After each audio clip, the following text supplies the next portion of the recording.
Va a encarar los fogueos contra Japón y contra Irlanda, si va a ir perfilando pues, a los jugadores con respecto a lo que se va a ver contra Uruguay, aunque sean equipos diferentes, si les puede servir el molde para lo que son los rivales de los casos.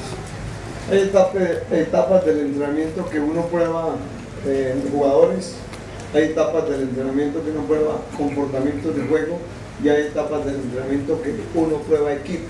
Hoy vamos a probar equipo. En esos partidos vamos a probar equipo. Puede ser que algunas modificaciones tengamos o alternativas, poner a uno, dos o tres, pero vamos a probar equipo en los dos partidos, independiente de lo que nos pueda hacer el uno o el otro.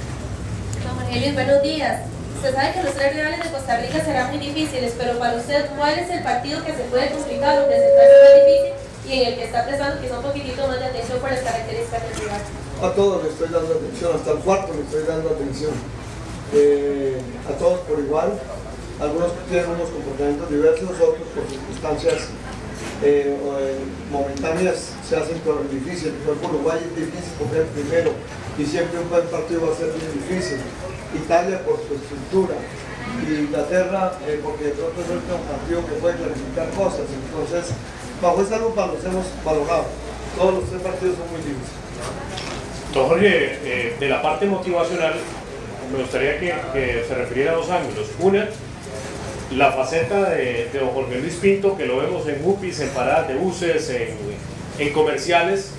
Esa parte, ¿cómo la ha manejado? Y yo no sé si en su carrera deportiva alguna vez la había manejado de forma tan masiva.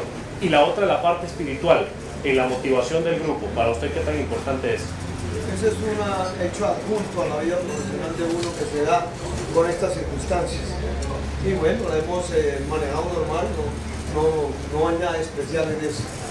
Algunas empresas de origen colombiano que me miraron y en fin, con el mayor gusto le colaboré a quien me propuso y miramos las cosas por encima de todo el bien de todos, de ellos y de uno.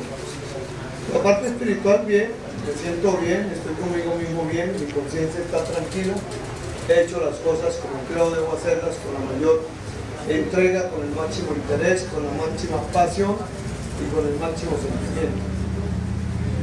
Yo creo que en la vida uno tiene momentos de profesión que las hace por compromiso y por cumplimiento profesional, y hay unos en que las hace por sentimiento y pasión. Esta es una de esas. Y aparte del compromiso profesional, hace uno por sentimiento y pasión. Es bonito tener esos momentos en la vida y hoy los tenemos.